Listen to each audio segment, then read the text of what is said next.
Hello, good morning and welcome to Sports Central, brought to you live and exclusive to Spectrum Television with a whole lot of topical conversations surrounding the world of sports. To look at this particular fine morning from the world of basketball, where conversation surrounds the Tigers of Nigeria, 3 games into the FIBA World Cup qualifiers with just 1 win and 2 losses.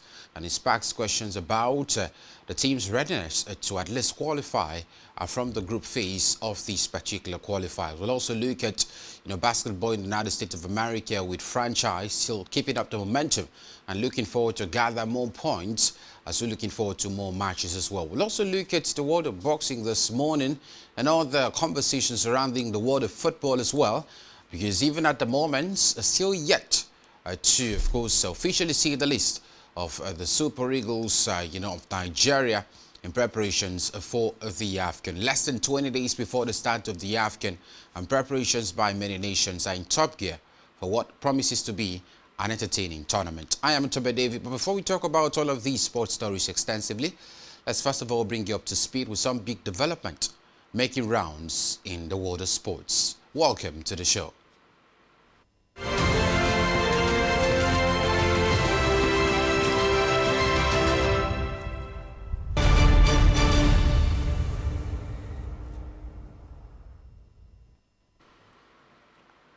But the conversation starts from Nigeria, where Nigeria's Super Eagles have advanced to the final event at the inaugural West Africa Zone A and B Para Games in Abeokuta after securing enough points from the group stage, where the hosts continue to dominate both on the field and in the overall medal standings. Matches resumed on Monday, with Cameroon defeating Benin in the opening fixture of the day. Liberia then recorded one of the tournament's biggest wins with a 7-0 victory over Benin in their second match of the competition. The final group game ended goalless between Nigeria and Liberia, a result that ensured both sides progressed to Wednesday's final, which will take place alongside the closing ceremony at the MK Abiola Stadium. Beyond football, the host state continued to make a strong impression across multiple events. The country remained at the top of the medal table heading into day 3, bowed by 4 gold medals as local athletes delivered stand-up performances across the venues. KB's para-badminton athlete Ibrahim Tuko added to Nigeria's medal haul by winning gold in his category at the West African Para-Badminton Championship. Away from that, the National Sports Commission has announced plans to formally approve Nigeria's official flag football federation, with elections for new executive members expected to take place immediately after its inauguration. In a statement issued on Tuesday by the Special Assistant on Media to the National Sports Commission Director General Kola Daniel, the Commission clarified that no association, local or international, has previously been officially recognized to represent Nigeria in any flag football competition. The National Sports Commission emphasized that under Nigerian law, it has the statutory authority to recognize, approve and regulate sports federation, including those for flag football, saying that until now, no group has held the power to act on Nigeria's behalf in the sport. Speaking on the ongoing process, the National Sports Commission Director General said the National Sports Commission is currently engaging all stakeholders in flag football regarding the finalization of a unified national federation. Details on the election timetable, membership requirements, and transitional arrangements are expected to be released in the coming days. Straight to the world of basketball, where Denver Nuggets points guard Jamal Murray sprained his right ankle during this morning's 131-121 loss to the Dallas Mavericks. Murray got hurt early in the third quarter after walking giddily to the locker room. He returned and closed out the period, but he wasn't on the bench for the final 12 minutes of Denver's 4th consecutive home loss. Coach David Adelman said Murray will be evaluated in the coming days. Murray was averaging a career-high 24 points coming into the game. He finished with 10 points and 9 assists.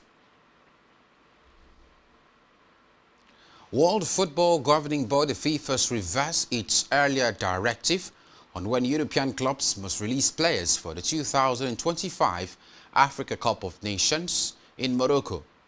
FIFA initially announced last week that clubs were expected to release players heading to AFCON on or before December 8, in line with tournament preparation schedules.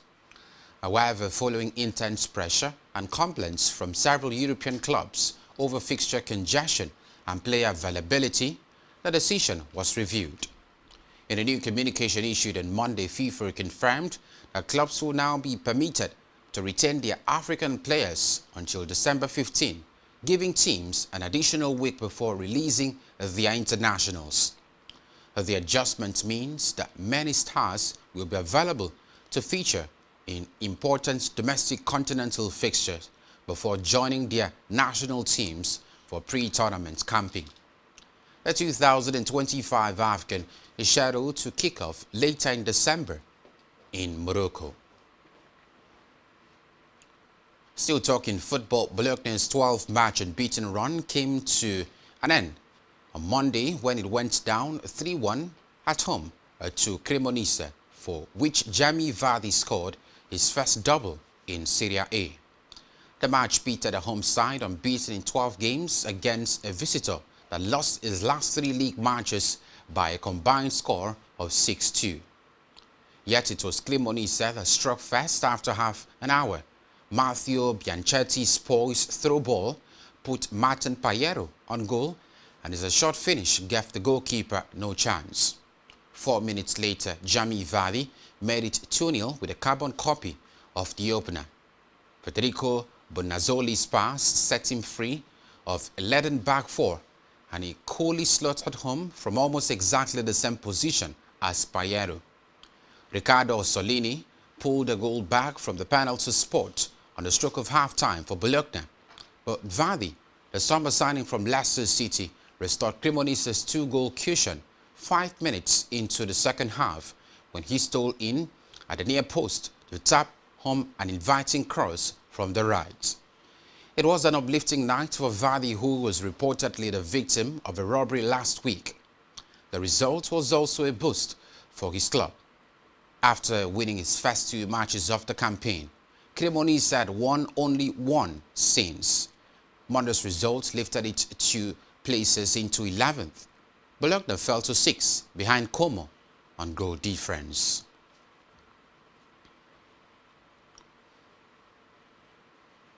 Well, that's all we have for in sports wrap-up at this time. We'll take a short break. When we return, we'll have an extensive conversation in the world of sports. Do stay with us.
Hello, good morning. Welcome to another exciting time. We talk about the best of stories in the world of sports.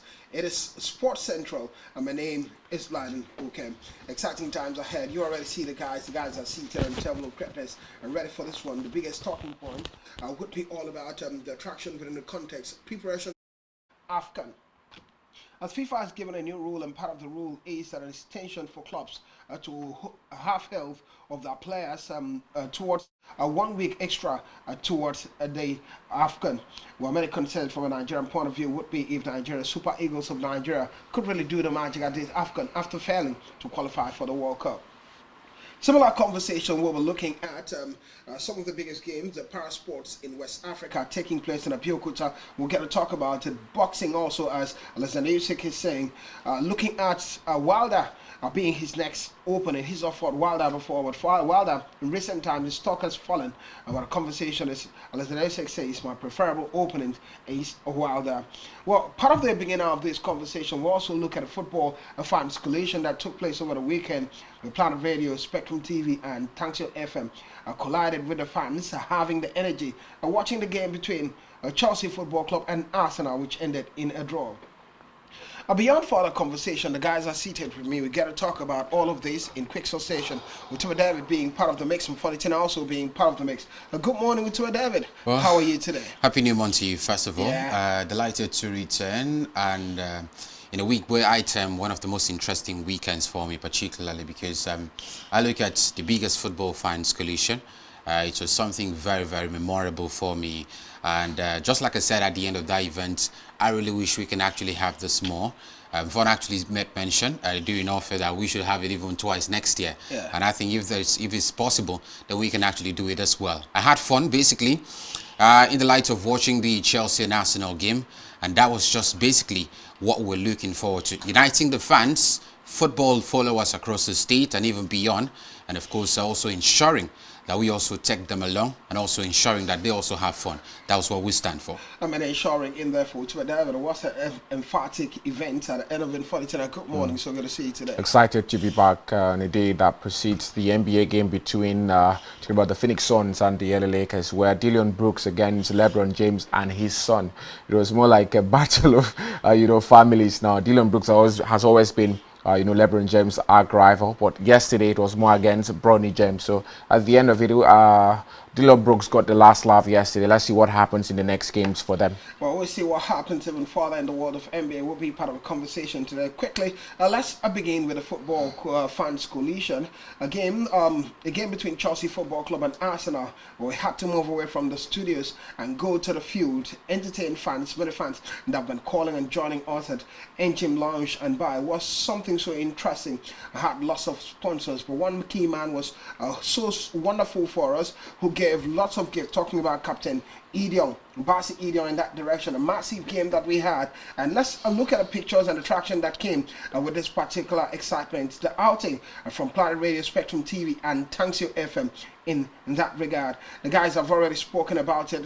Let's get to see the pictures of the events proper. A massive perspective from some of the biggest people, the biggest fans. Well, Faditina, while we're looking at this and talking about this, what did you make the most out of that event? I know that at some point we're so excited. We had some kinds of painting also, a lady painting a football for us, getting so exciting. And we're also talking about all of the interactive that comes with it. I think it was a good, occasion for us, just taking our craft to the field, just like you mentioned, from the studios, out there to the public, where we had to meet our fans and, interact one-on-one. Lots of fans actually turning up, and we had for me, the first time meeting a few of them as well, so it was quite exciting. And also we're talking about the festive season just being upon us. Today is the 2nd of December. It's already the festive season. We've got Christmas bells everywhere. We're talking about excitement and enjoyment, so that was also a way of TAF Media giving back to the fans who've supported us from January up till December. So it was always going to be a good opportunity to give back to the fans, also help them to feel like family. I think it was great to our partners. It was always a very, very good one, because we couldn't have done it alone. Talking about Bomb Stick, talking about Captain Basi Diong, talking about the host of the event as well, MD Bar and Lounge. I want to say thank you to all of them, and hopefully we can do more in the future. Hopefully we can do more in the future, even with the sports ministries also sending their best wishes, and we're talking about the FA chairman also sending their best wishes despite not being able to be a part of the event. It was something emphatic and something interesting to really talk about. More, well, some of the sites we had and more pictures, award being given. We're talking about gift items from different angles, the DJs being absolutely fantastic. It was something emphatic and so interesting to talk about for the pictures all through taking place from that event. Such an excitement that we saw, during the course of it.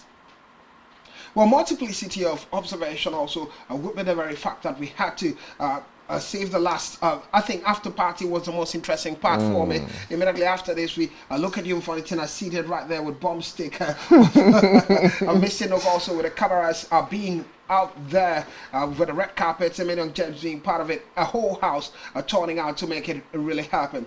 Well, quickly, let's switch gear and talk about a talking point. The awards being given in that regard. Talking about the gift items from Captain Idiom in that regard. And now let's switch gear and talk about our talking point quickly and look at the para sports that's taking place in Nigeria and Abeokuta. Well, when you talk about the para sport taking place in Abeokuta, it was Nigeria's Special Eagles having to advance to the final of the football event at the inaugural West African Zone A and B para games in Abeokuta. On Monday, Cameroon defeated Benin Republic in the opening fixture. Liberia also recorded a massive victory, a 7-0 victory over Benin Republic in the second stretch, and the final group game ended goalless between Nigeria and Liberia. When we talk about this one now, Nigeria now qualifying to the final alongside Liberia, so getting very, very interesting after getting 2 victories in this one. A massive victory, 11-0 trashing of Benin Republic. Benin Republic seem to be the whipping boys in this. When you talk about the para games and the excitement that comes with it. Not just at the David, we've seen KB also in the para badminton athlete Ibrahim Toko adding the numbers in terms of medal holds for Nigeria. Nigeria topping the medal table at the para games in West Africa in that regard. 4 gold medals as local athletes delivered standout performances across the venues. I think I must actually give credence to the fact that Nigerian representative at these particular continental games are doing quite well. I also feel that much attention haven't really been given to these particular contingents, maybe due to the fact that they're actually physically impaired games that are being played right there, and attention also gradually shifting to what we see majorly, particularly in Paralympics and other athletics games. But I think at the moment they're doing quite well, gradually and slowly building blocks of consistency in terms of massing numbers of medals right here. Not being talked enough, but I think it is also high time we actually pay attention to these athletes and also look at what they've been able to do, because they're also facing athletes who are also physically impaired outside the shores of a country who also came prepared for this game. So for them to be able to gather this number of medals shows the level of readiness, shows the level of commitment all of these athletes represented the country are doing in the game. So I must say they're doing well at the moment, and I just feel before the end of this particular competition, more medals will be amassed by a Nigerian contingent. More medals to be amassed by the Nigerian contingent in that regard. And quickly, before we get to talk about further stories from a Nigerian point of view, in the world of boxing, Alexander Usyk has said that he's naming Wilder to be his next opponent. Well, many fans, boxing body, are not quite excited about the fixture. Not many people really want to see that fight take place now. Talking about Wilder against Alexander Usyk comparatively, because you're talking about Wilder being the very best at it, and Usyk Usyk being the very best at it, and Wilder in recent times his stocks has fallen. But quickly, let's move on and talk about for the talking points. You from a Nigerian point of view, it would be about flag football.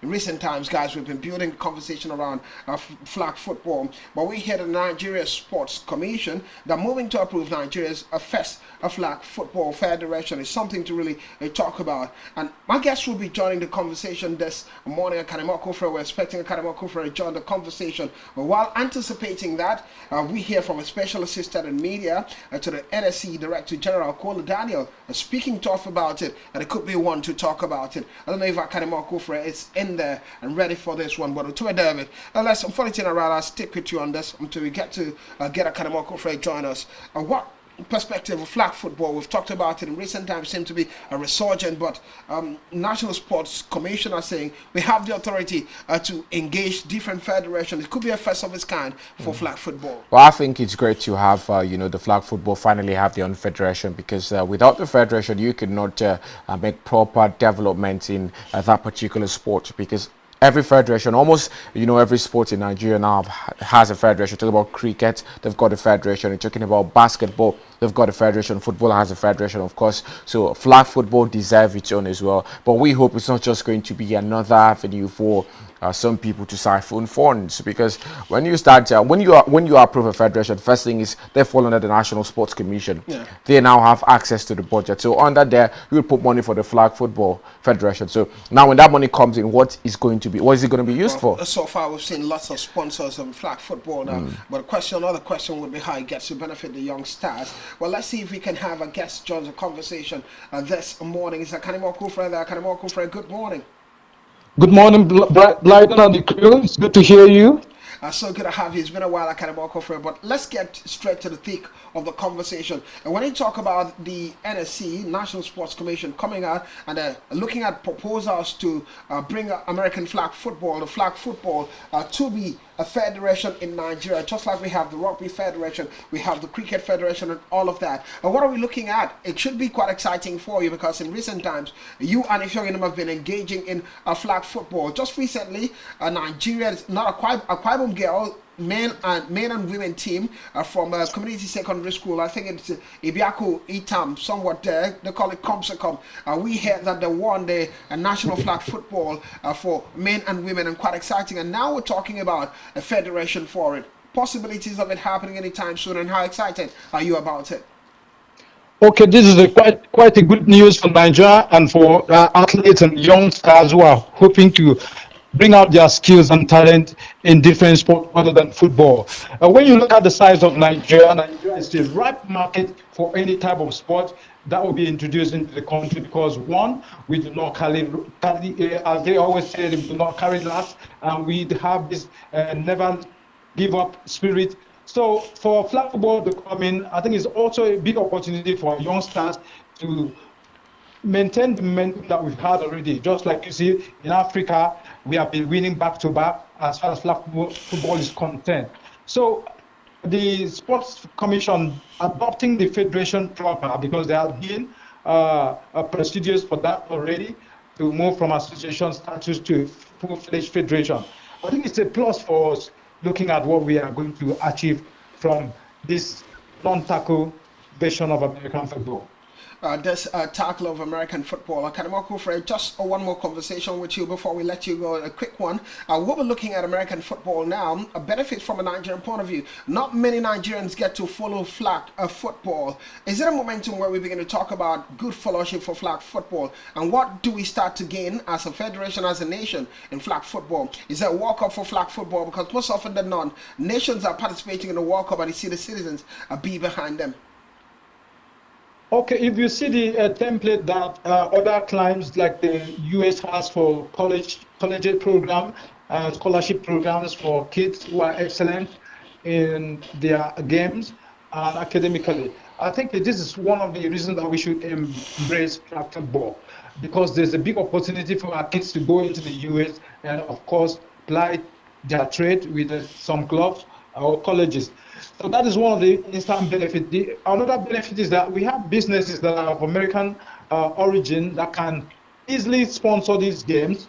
We also have some philanthropists from America, whether Nigerian or in our diaspora, that can easily fund this game. Like the school flag football activities that Akwa Ibom State team won in both male and female.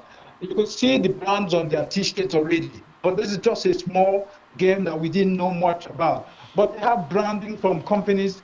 The Cleveland Browns, they are partnering with this Akedolo, Aketibo. So this is much for us. And look, you can look at scholarship opportunities already for this case. They did not just win 1 million for the team. They won 50 million naira worth of academic scholarship. So these are some of the perspectives and some of the benefits that flag football can attract to the young stars at the federation and the associations that can be formed out of this. All right. And then the flag football also is less expensive, and there's a little bit of risk compared to the American football, which is a tackle version, whereas the flag version is non-tackle. So male and female activities are coming up, like you saw the Iron Grit program for females in the West and across the nation. So embracing flag football, I think it will be very, very much advantage to us. And I think what the Federation, I mean, the National Sport Commission is doing is of advantage. I think it's a good decision to accept flag football, and also to encourage what the young man who has been shouldering the responsibility, talking about Babajide Akeredolu. He has been doing so much on that with his team. So I think it will be a nice thing for the federation, the sport commission, to accept it as a federation. So with the name you've mentioned, Babajide, in that direction, we've seen what he's been doing. Most likely he might be the one pushing all of this, and maybe he might just be the federation's president when that gets to be approved. But Akanamoku Frey, thank you so much for being a part of the conversation this morning. It's nice for you having me. Thank you. All right. We hope to have you even further sooner. But let's get to talk about our talking points. Then moving to the world of Formula One. And in that regard, we'll dive into the world of basketball also. We'll look at the NBA and the D-Tigers performance of the qualifiers. As Ifeanyi will be standing by to join us talk about basketball. But guys, we've heard about the flag football. Kwarakanimoku Fred giving instances and difference between American football and flag football in there. Maybe in the coming days we get to host them. We got to go more detail, have more detail about it. But quickly, in Formula One, Max Verstappen had a Qatar win that takes the fight to the final race we're looking forward to. I think the final race would take place in Abu Dhabi. We got to talk about it.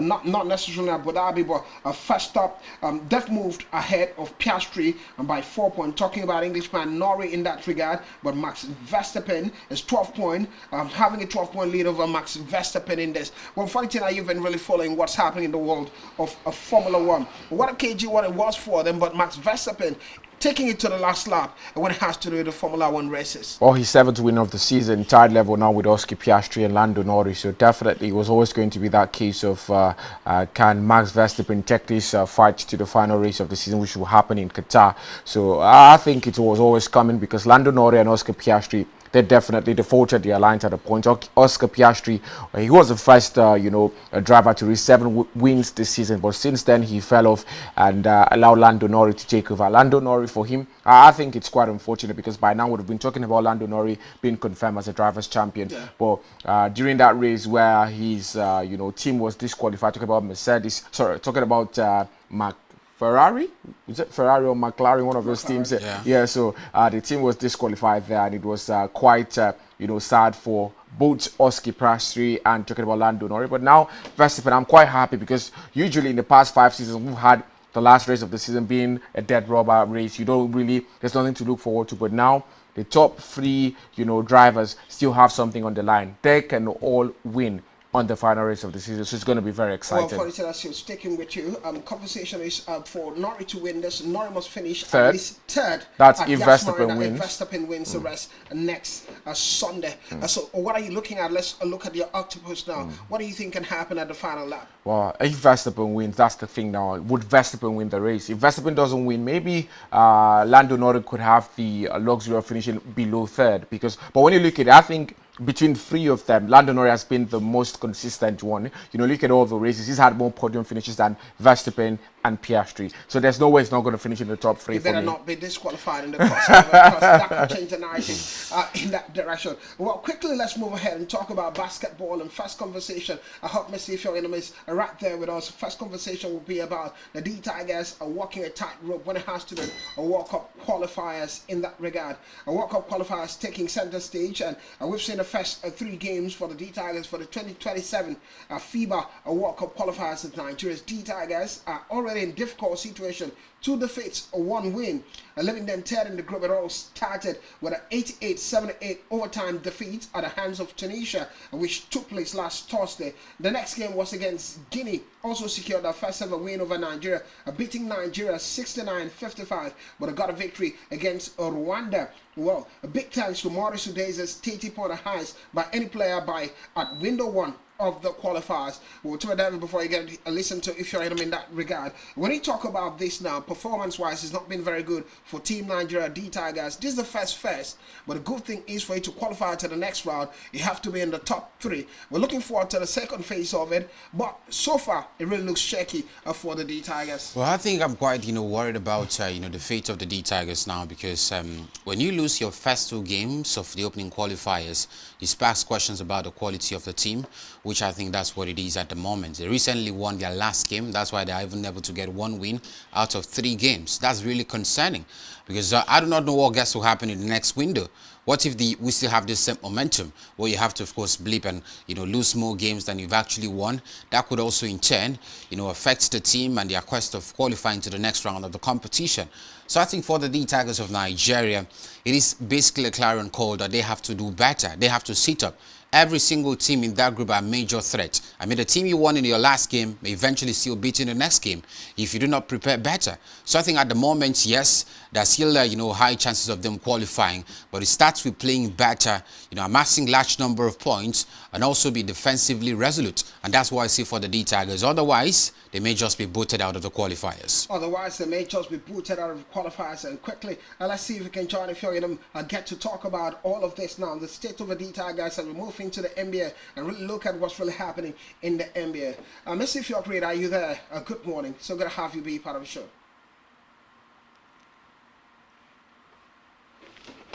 Well, it seems difficult to have if you're in join us. Mr. Fiocrete, are you there?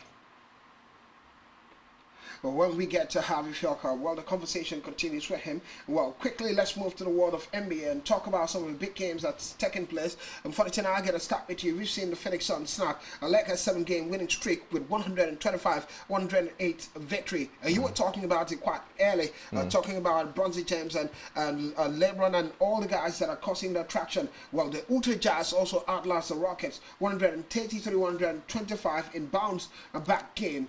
Just like we're talking about the of Baines having a big fourth quarter, helping the Magic beat the struggling Bulls 125-120. Well, fun, I don't know what attraction with is, but let's start with the Phoenix Suns having to get a victory over the Lakers, snapping a 7-game winning streak. Well, I think it's sad for the Lakers on a 7-game winning streak. You'd want to continue that and try to see how you can build the momentum. But then I think at least the 7-game winning streak is not that bad. At least you establish some level of consistency. All you need to do now is go back and try to build that momentum again. This is their 3rd game at home in I think 5 days, and they lost this one, so you'd say fatigue, but then it's not an excuse because every other team has played the same number of games. For Dylan Brooke, he was the chief tormentor for the Phoenix Suns in this particular one, antagonizing LeBron James and the LA Lakers fans. Anytime he scores, he points and looks at LeBron James making some taunting signs, but at the end of it is what it is. It's all it's all sportsmanship. The father is the four of the son. Exactly. There was a time he attempted a dunk on Bronny James and couldn't get that. LeBron James told him, "You see, I told you." But at the end of it, I think it's what it is. It makes the game more exciting and everything that happens around it. But for the Phoenix Suns, they've not really been as consistent as the Lakers this season. So from this game now, they have to build that consistency, or else they'll just blip again and go back to losing. A blip going back to losing for anything that talks about in that direction for the Phoenix Suns, but it's always going to be a father looking after the son and talking about LeBron James against the son, looking after the son against that open. Well, before you get to talk about football stories, we're looking at the Miami Heat also rolling past Clippers 140-123, and similarly Anthony Davis has about 32 points as Mavericks defeated the Nuggets. Numbers 131-121. Well, I think it's quite, of course, very good, especially for the Mavericks against the Nuggets, because I'm also looking at 2 top teams in terms of quality in those respective franchises. You would expect both of them, both teams to go toe-to-toe. But unfortunately, it was quite a very bad day for the Nuggets this morning, and I think the Mavericks actually deserve what they got in the early hours. I think one thing stands the NBA season out, aside the regular names that did quite well last season, maybe I'll just, of course, pick the OKC because they're the only side that have got fewer losses. Every other single team have gotten more than 3 losses outside the OKC. So that certainly shows you the level of competition, especially by other franchises who are doing better. I saw a particular, match week where, of course, the Washington Wizards were able to get the better of a top, franchise. That certainly shows you the level of competition in the NBA this season.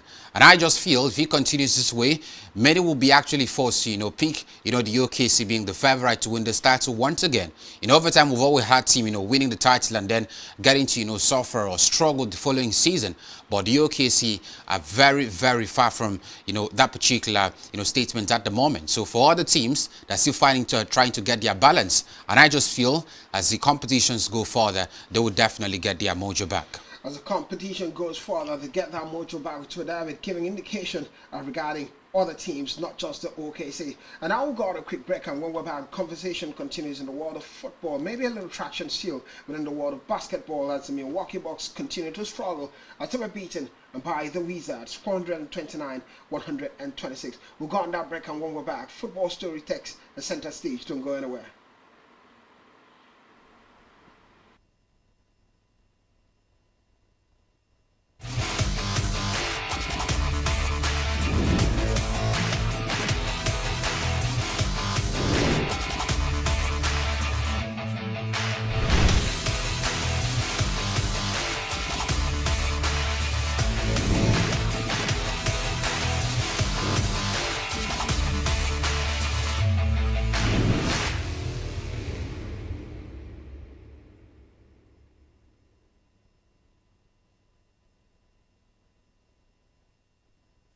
Football stories now, and we're talking about Sports Central, and the guys are seated with me on the table of Greta. It's going nowhere. I'm ready for the talking point in the world of football, and football as usual is football.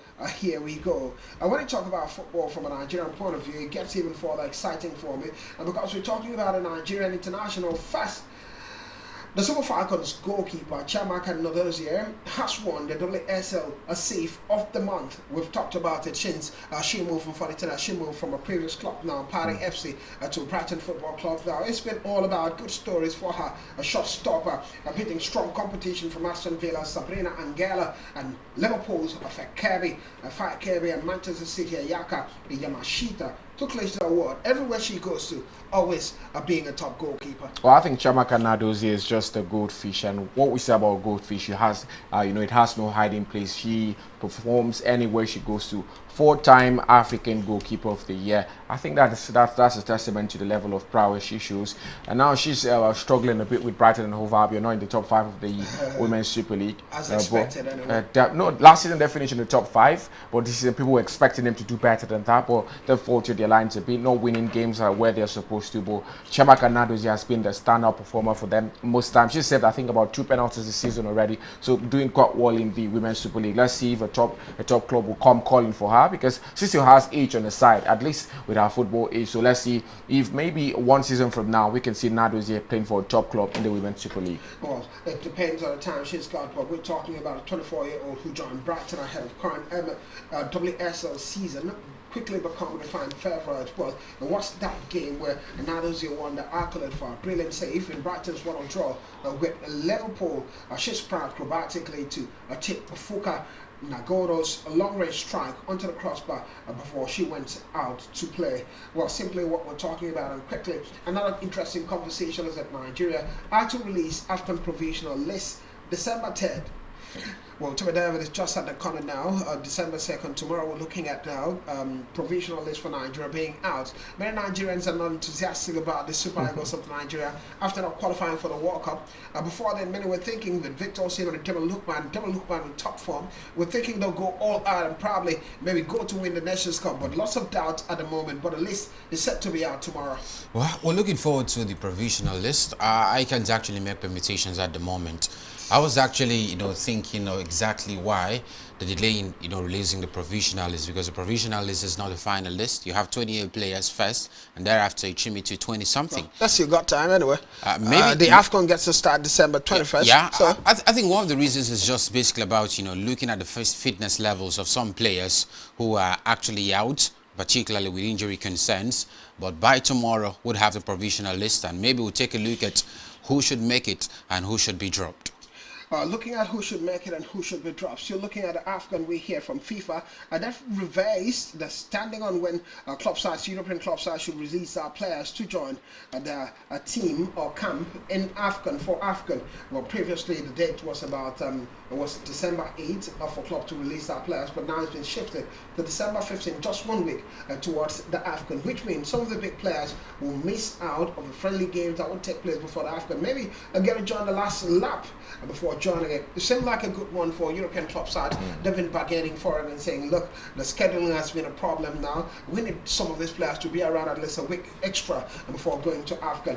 Does that necessarily affect some teams with lots of foreign pro like Nigeria comparatively to others who are going with a bulk of home-based players? Well, I think Fulham, especially Manchester United, those are teams who would benefit from this particular, reversal, because we look at Fulham, they have Samuel Chukwueze, who's been starting games recently. They have Alex, who will be a fulcrum of that side. They have Calvin Bassey, who without him in the defense is going to be catastrophic for Marco Silva's side. Then we're talking about Manchester United, Brian Buemo, we're talking about Nozel Mazra, we're talking about Amad Diallo. So definitely it's going to be a big miss from these club sides. Let's see what happens, because it's not necessarily the fact that with these players you win your game. So, but when these players happen to be your best players, you need them, especially in December, where we have the fixture congestion getting even thick, because now you can play about 5 games in just 6 days. So how do you do that? You have to really get your squad at the full level. So let's see what happens. But I'm sure the African teams would also be very unhappy with this particular reversal, because they would ask the question: if this was the European Championship, would FIFA reverse this rule? That's the question. Well, the other question would be, would the European Championship come in between seasons? It would be totally different, not necessarily happening that way, but still within the context of AFCON, we heard that Cameroon has sacked somewhat. Cameroon head coach is no longer there. Samuel Eto'o. Yeah, well, the results have also not been good. They're not qualified for the World Cup, so why keep the man? And all of the negative barriers have taken place in the Cameroon football. And David Pargo steps up to manage the team for AFCON 2025 and breaks is the fifth national team coach to be sacked or part ways with the team before the start of 2025 Africa Cup of Nations.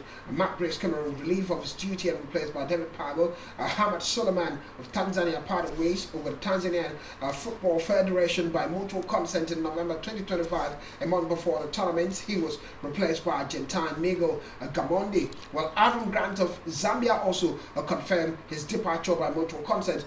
Michael Nees of Zimbabwe parted ways following a disappointing 2026 FIFA World Cup qualifying campaign. He was replaced by Marian Merenica. And Pedro Goncalves Angola parted ways with the team in September 2025 after 6 years in charge and was replaced by the Frenchman Patrick Bamele. Well, we're seeing lots of coaches leaving the park towards the Nations Cup the Nations Cup itself. It's basically what it is. But a breaking news from Cameroon that added to all of this was the fact that Andre Onana, Vincent Abubakar, Michael Ngedo, Jackson Chwachwa, and we're talking about Martin Hogler, are not part of the official provisional list selected for the AFCON. Not surprising or surprising for you. A shake-up in the management of the team, and we're talking about lots of shake-up in the squad itself. Some top players missing out. Well, new coach also, has, new principles. As a matter of fact, I see Vincent Abubakar as, Cameroon and Ahmed Musa. I think his time at the national team, absolutely, he's past his prime. So I think he should be dropped for. Andre Onana has been far from convincing. The only he's done well for that was the first few games with Trabzonspor. Thereafter, he's also been conceding goals, as a matter of fact. So if you have other goalkeepers who are better than him, why not invite them at the expense of Andre Onana? Well, invite them at the expense of Andre Onana is that conversation. Before we get close, Arsenal have agreed to sign twins from Piero Hincapi Old Club. We're talking about a deal in principle to sign a Ecuadorian twin, Edwin and Jorge Quintero. Last time we saw a twin in the English Premier League, that was Manchester United. Rafael de Silva. Could be something really to look forward to. From Independiente del Valle, when they turn 18, August 2027, so quite the young stars in that regard. Well, Lamine Yamal says he doesn't want to be Lionel Messi. In fact, he's not really interested about too much numbers. He just wants to have fun playing the game. Many people think Lamine Yamal not too serious these days, but a long walk to be like Lionel Messi. Maybe he's looked at it. He wants to make an imprint of Lamine Yamal, not Lionel Messi. As you heard from a sport wrap-up, Jimmy Vardy grabbing the first Serie A brace as Cremonese beat Bologna, ending Bologna a run of form. And Manchester United from Ruben Amorim sealed set-piece routines from rivals. Well, Fiorentina, I know you like to talk about that. A new way to do stuff now. According to report, the stealing from rivals could be Arsenal in that regard. Well, they've scored the most goals from set pieces this season. Very surprising. Last year they considered the most from set pieces. This season they scored the most. I think it's a very good call for Manchester United. Yeah, a good call for Manchester United. Some of the games we've been looking forward to would be Fulham, Manchester City, Newcastle versus Tottenham Hotspur. Tottenham boss Frank is confident of owners backing in that direction. And La Liga will talk about some games that will take place overall. Barcelona versus Atletico Madrid. Well, it's basically what we're looking forward to, and the understanding it comes with the context of sports this morning as we set to bounds. I say thank you for being a part of it. Tomorrow is another day, multiple complication of the world of sport and the excitement that comes with it. Timothy David Fanitina, thank you also for being part of it. A pleasure as always. We're looking forward to games today. Looking forward to games today. Quite exciting one in preparation towards the AFCON. My name is Vladimir Timothy David. On behalf of him, Fanitina, we say ciao ciao.